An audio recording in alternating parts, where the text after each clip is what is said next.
integrate music.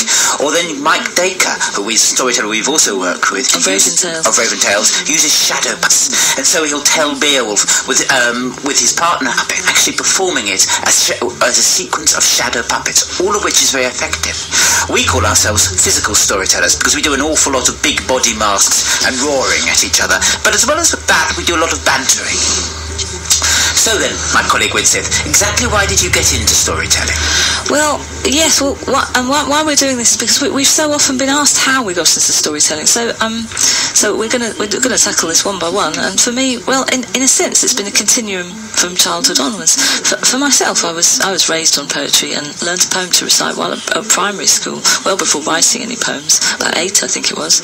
And as well as the usual suspects, Walter de la Mare, Keats, Shelley, and Tennyson, I especially loved pieces from those of John Masefield and his particular his Sea Fever, which will be no surprise. I mean, this is a very well-known poem. Rhythm is always important for you, isn't it? Well, that's it. I mean, he paid such attention to rhythm, and to look at it on the page is almost to hear it, and you absolutely must, or I always felt I absolutely had to, read it aloud. And to show you what I mean, I'm going to give you a blast of it now, because it really is the most remarkable poem. And I once had to break into this on a boat, quite a small boat.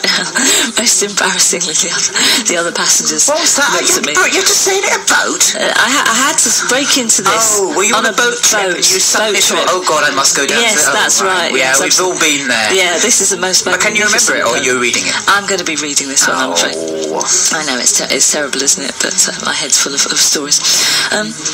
Sea Fever by John Masefield.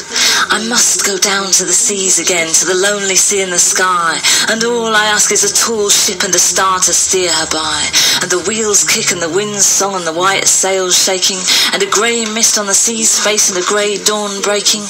I must down to the seas again, for the call of the running tide is a wild call and a clear call that may not be denied, and all I ask is a windy day with the white clouds flying, and the flung spray and the blown spume and the seagulls crying. I must go down to the seas again, to the vagrant gypsy life, to the gull's way and the whale's way, where the wind's like a whetted knife, and all I ask is a merry yarn from a laughing fellow rover, and a quiet sleep and a sweet dream when the long trick's over. Wow. So when was John Masefield? You can feel the slap of the waves. Is he this century? In that. He is, yes. He certainly... He was Poet Laureate from something like 1930 to 1967, I think. He was born in 1878. So one of the longest Poet Laureates out, I would have thought. Yeah, pretty long, yes. I think the only person that pipped him at the post was Tennyson. I think I'm right to say that, but don't quote me on that. And it's a true classic. So you got into storytelling from poetry, is that right? Yes, that's the one. And I mean, someone like John Masefield was very poetic, sort of very kind of speech orientated. Many people know him better as the author of The Box of Delights, but apparently he was he was a remarkable poet, but apparently he used to perform very well on his tours, and it is poems like that totally blurred the boundary for me between the spoken and the written, so I got good and confused there, which is all to the good. And me, I actually came into storytelling for another reason. I'm acutely dyslexic, and so that ability to remember but not to read probably lasted for me much longer than it lasted for everybody else.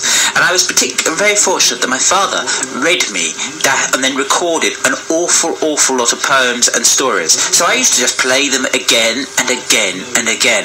And even to this day, there are certain poems like the Ballad of the White Horse I can chant large sections of, and certain stories I actually tell that I have never read, like this one. This is The Deacon of Dark River. It is a story from Iceland. I learnt this one from a tape called Viking Tales, which was recorded by Magnus Magnusson. You can still probably get it. It is well worth it. It's a beautiful introduction. Right. There was once a fast-flowing river in a populous valley, and on one side of the river lived the deacon, and on the other side the priest.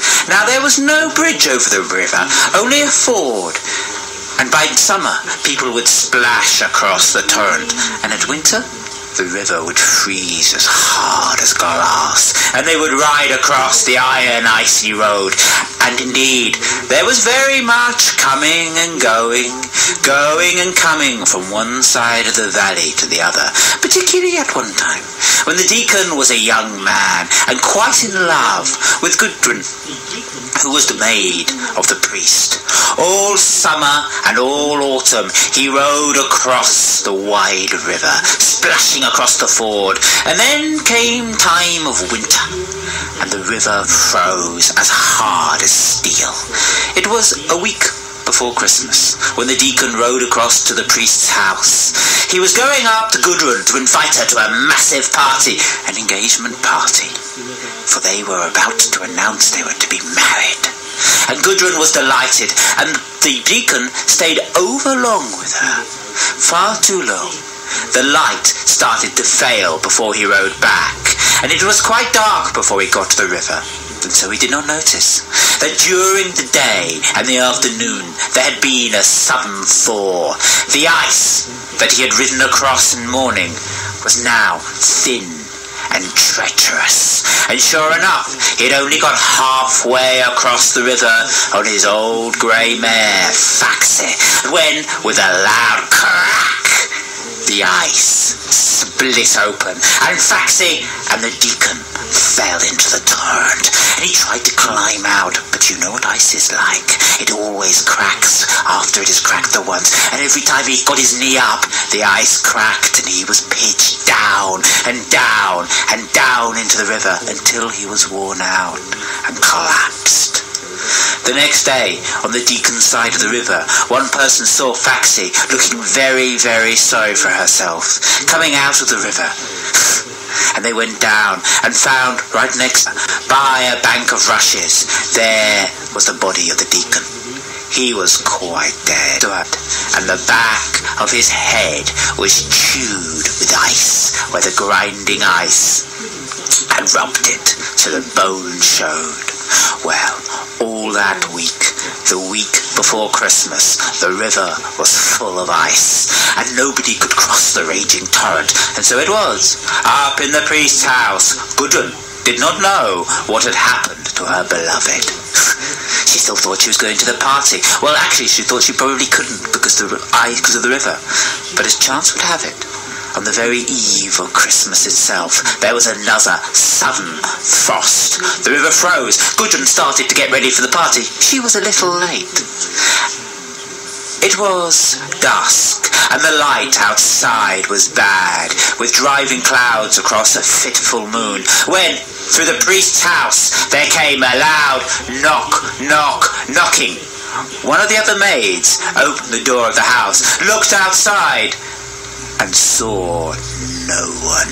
She shouted, "What's going on?" And Gudrun said, "Don't worry, my dear, it's just meant to be a joke." And she came outside as quickly as she possibly could. She threw on a great riding cape, only putting her right hand through the sleeve. And there outside was a great grey mare, who was Faxi.